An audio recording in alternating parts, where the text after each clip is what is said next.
Hello my friends and welcome back. Thank you very much for being with me again today. I can't tell you for how long I've been waiting for this meeting to occur and to read some articles about the meeting, and that is between the American President Joseph Biden and Saudi Prince Mohammed Bin Salman. And I posted a video with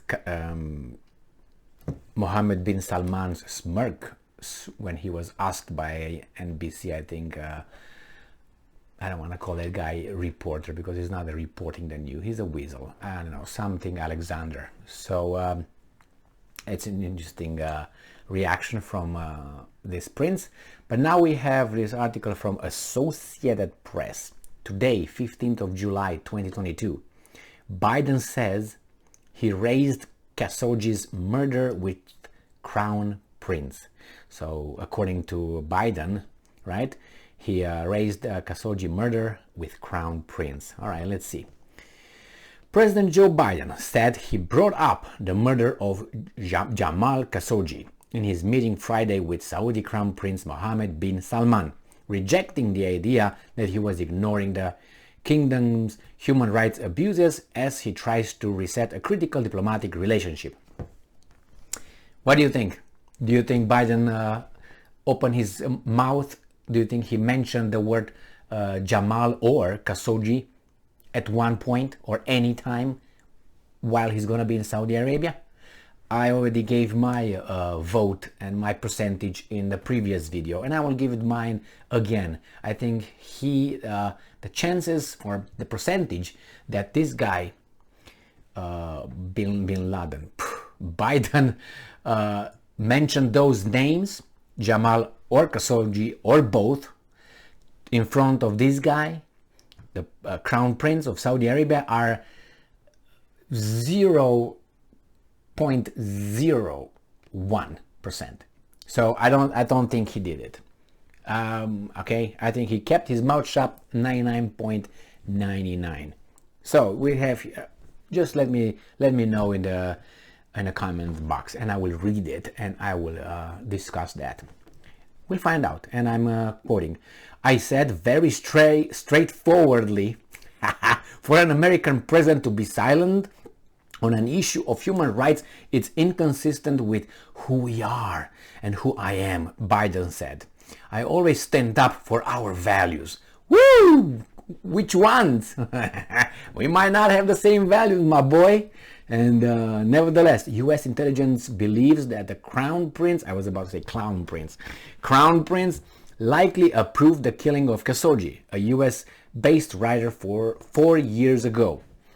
Biden said Prince Mohammed claimed that he was not personally responsible for the death, and I indicated I thought he was. The president said, he replied. Do you believe that? So this is what happened.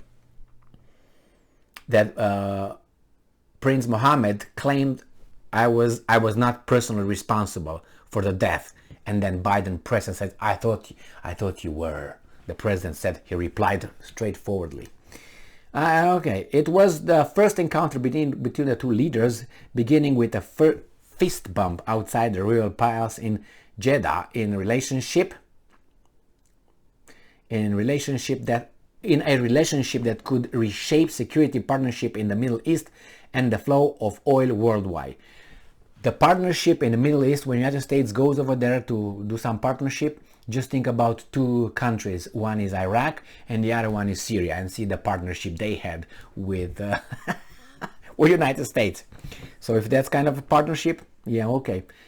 I think the second idea is the why he went over there, oiled.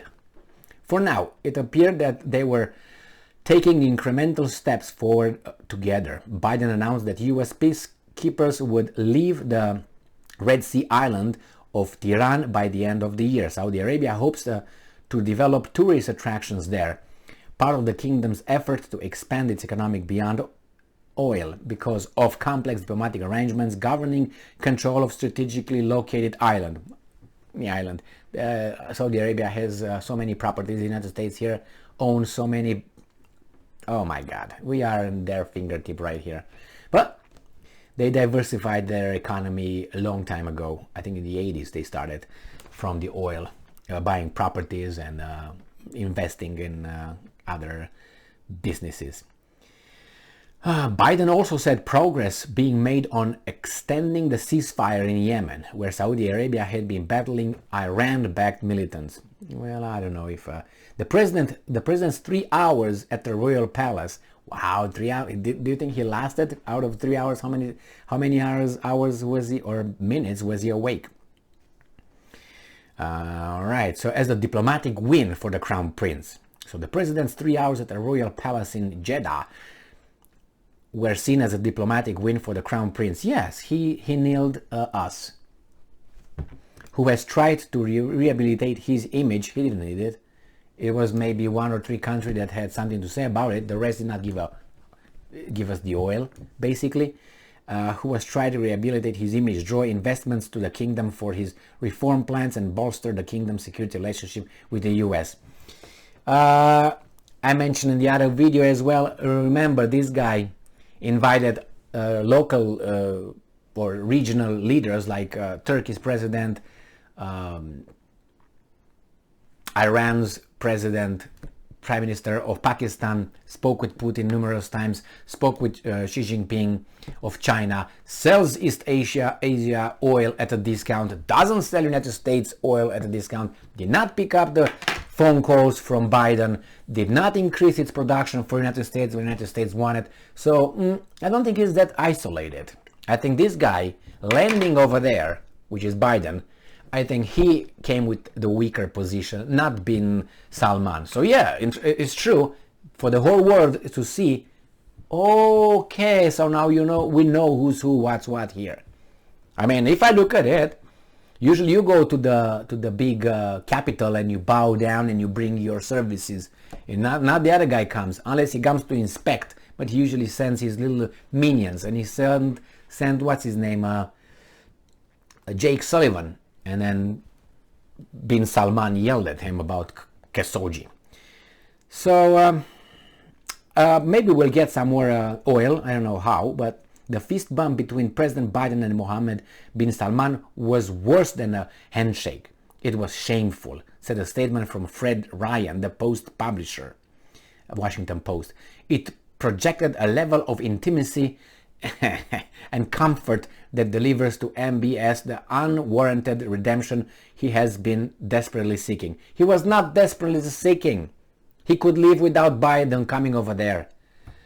And he says here that the current OPEC Plus agreement expires in September, opening the door to potentially higher production after that.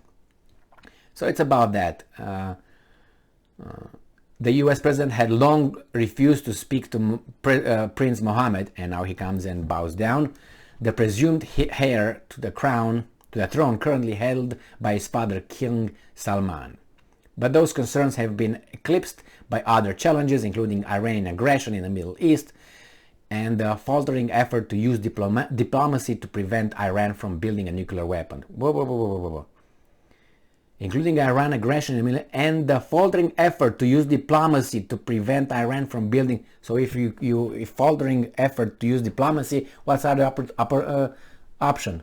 So he got instructed by the Jewish state what to do. They had a little Biden and the prime minister of the Jewish state. You see how I'm scoring points with Israel. And in YouTube, at your Jewish state, don't you even dare. You can say the Romanian state. That's trademark right there. So nevertheless, what's happening? They countered. Biden said that he's looking for a diplomatic and talks with Iran. The other guy said, well, that doesn't work. You need to project the might of military. So now this guy says, oh, maybe we're exhausting the so we can talk about we'll see. So it seems like the guys had a good time. He was rehabilitated. I don't know exactly who was rehabilitated here. Biden was rehabilitated, or the crown prince. Nevertheless, we'll see facts. We'll see actions. What's going to happen after this? Nevertheless, I'm going to keep you posted with these guys, and as soon as I get more information on what transpired during the meeting over there, I'm going to let you know. Thank you very much for being with me again today. Stay strong, stay smart, look for the truth, and be just.